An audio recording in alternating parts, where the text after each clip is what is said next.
Just got my tea in from Taiwan. Super excited about this. The game plan is to find a really good Oriental beauty, not just for drinking, but also to make uh, boba tea. And so I'm going to basically just find the best Oriental beauty that I can find. Also, give me a good idea about what it is that I like in an Oriental beauty. And then from there, basically just, brew up a boba and see what happens. So I have some winter Oriental beauties. I have some spring and I have some summer. This one is winter. Comes in a pretty little bag, and again, this is I believe tea from Taiwan. I have to double check. It might be Taiwan sourcing. Let me see. Doesn't say, but yeah, I think this is tea from Taiwan. I'll double check and definitely. Oh, Taiwan sourcing. Taiwan sourcing. Sorry, Taiwan sourcing. Those guys are connected with Yunnan sourcing, and so um, really, really cool deal. So anyway, um, the smell of the dry leaf is, of course, very sweet, as you'd expect. Really interested to see what the difference is going.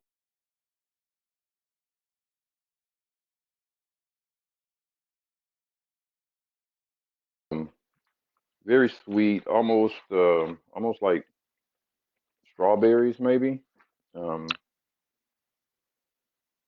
really hard to pick out what that sweet smell is. I know that I did a review of a Oriental Beauty from Lupicia a while ago, a couple months ago now, and that one was something of um, I remember like cherry tarts or cherry pies with like the cherry filling type of thing. So a very candy sweet sort of deal. This one is more of a fresh fruit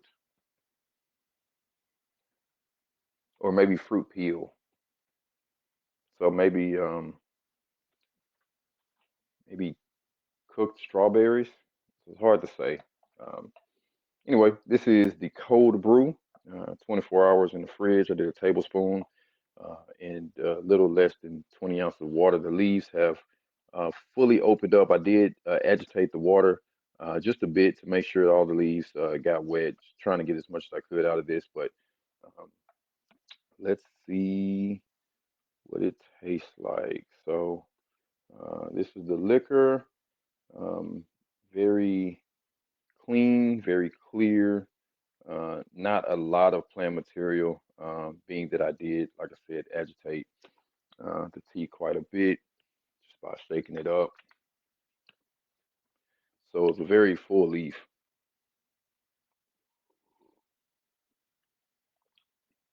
Oh yeah, it's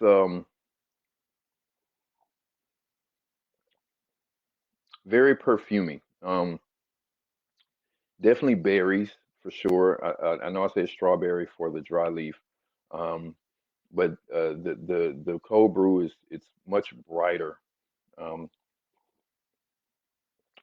than that cooked strawberries I mentioned earlier. But still berries though for sure. And definitely very sweet.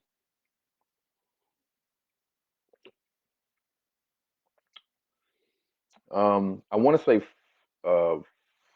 floral, but not really. It really does taste more like fruit. Now, I expect that the winter leaf is going to be a bit more complex in flavor. So again, really curious to see kind of how that shapes out. But it is definitely a robust um, fruit-filled um, flavor. There's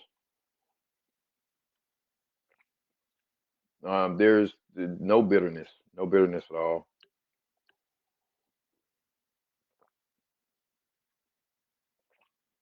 and kind of a creamy aftertaste. All right, so going to get this. hot brewed. I don't know if you can see the leaves from the camera, but they are typical, Taiwan oolong, balled up leaves, and the water is not boiling hot, but uh, it is fairly hot. Gonna have to try to measure what I'm doing as far as how much water I'm putting in. So I am going to definitely give this a rinse because I do want to definitely smell that wet leaf, and hopefully the because of the rinse, that first brew will be really good since the leaves will have opened up.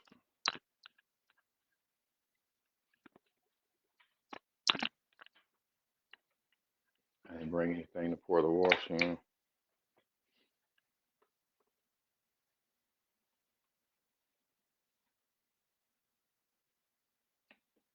Right.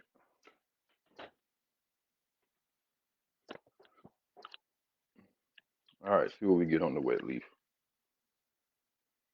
Let me do this because I need to really get my nose in this. Yeah. So there we go with the fruit pie. Once you get those leaves wet, it is very much a fruit pie. But I will say this though, unlike the Oriental Beauty that I got from Lupicia, this one definitely smells more like fresh cherry pie.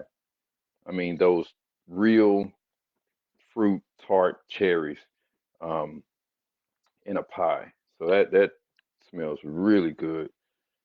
And again, using hot water. I'm actually going to check the temperature on this just because I am curious.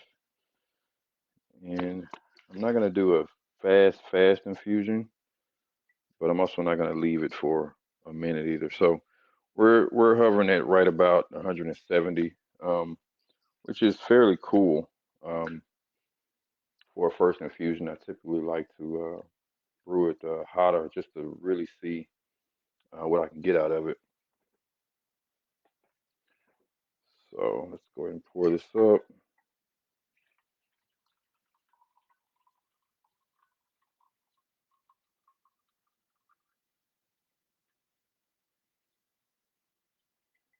All right, as I'm pouring that, I can just now the steam, the steam that's coming off the wet leaves, you do get some of that kind of green tea um, aroma, like very vegetal, almost kind of like a spinach. But again, that's the steam that's coming off of it. All right, so first infusion again, very light brew. Um, Again, I'm not sure what the differences is going to be between the spring and the summer. I expect the winter to be a bit darker, honestly. But that's what we got. Let's see what it tastes like here.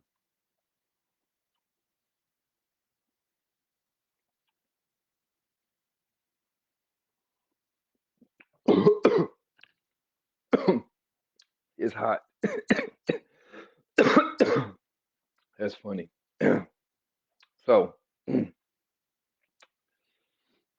the hot liquor, the hot liquor, at first taste does have sort of a vegetal flavor, but it definitely has a sweet aftertaste and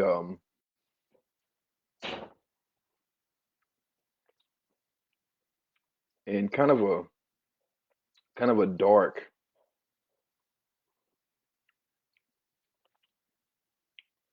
kind of a dark flavor thing going on there.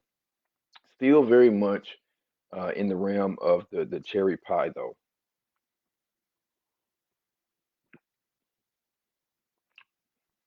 And keep in mind when I say cherry pie, I'm talking about the crust as well, not just the fruit, but the whole thing. It's what you get.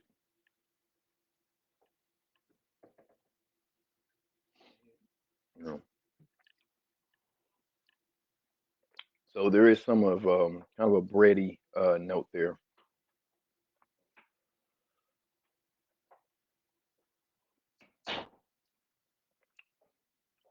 and still very sweet. All right, now that the water is cooled, I'm gonna hit this again for a second infusion, and this time I'm going to brew this, brew this as long as I possibly can, because remember, I want to use this to make a boba tea. And at first, at first taste, I think that this will do fine um, for a boba tea. I really do. But I want to see just how dark I can get this thing. As you can see, the liquor right away is still very light, um, sort of an amber color. And so I just want to brew this as long as I possibly can, get this as dark as I possibly can. Um, and just right now, just try to imagine what this will be like once you add the milk and the sugar and everything. Um, see what else. The other thing is I'm not sure what year this is, but I think this is fairly new. So it's probably 2021. Um, and it does mention that it's bug bitten. So I do plan on playing around with the leaves and just see if I can find any bug bites. From my understanding, um, it is possible to have the bug bitten flavor from a plant that didn't get bit at all because of the genetic memory that the plant has from being um, bitten before. And so it carries that it carries that memory with it, and so it's able to still, give that same flavor. Um, Again, really interested to see how these different teas, specifically from the different seasons, um, play out. I also got some stuff from different years too, and so while aging is not really something that is that I know of anyway, is talked about much in Taiwanese oolongs. I am curious to see kind of what that age will do. All right. I don't know if my patience is going to allow me to wait any further. Of course, if I do or when I do brew this as boba tea, I will for sure um, cook this much longer than what I'm doing right now. But I am curious just to see again how strong I can get it and what flavors come out um, with this very strong brew. All right, see what we get here.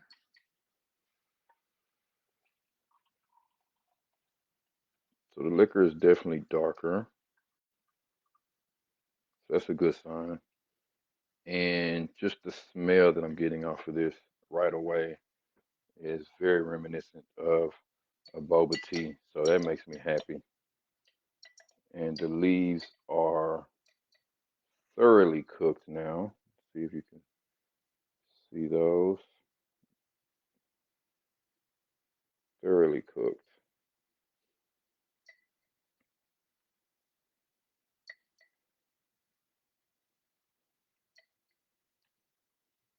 Yeah, still the cherry pie, but it is becoming a bit faint. Yeah, it's definitely moving from a cherry pie type situation to more of a vegetal um, green tea. And so, again, that's the liquor. Again, much darker than the first brew.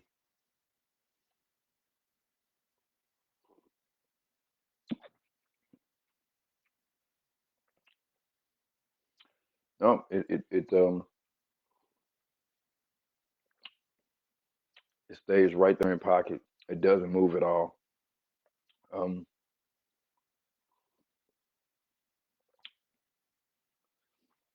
yeah, it'll be nice to use some really hot boiling water just to experiment. But this is a great tea. Definitely something that I will invite friends who are new to tea to try. I think they'll really like it. One of the things that always frustrates me when I do introduce teas to my friends, they say it's not sweet, and I know it's because their palate the palate is not accustomed to beverages, not having sugar and whatnot. But this is a tea that I will still come to them and say, "Hey, taste this. This is sweet, right?" Um, um, I can't say whether or not this is an impressive tea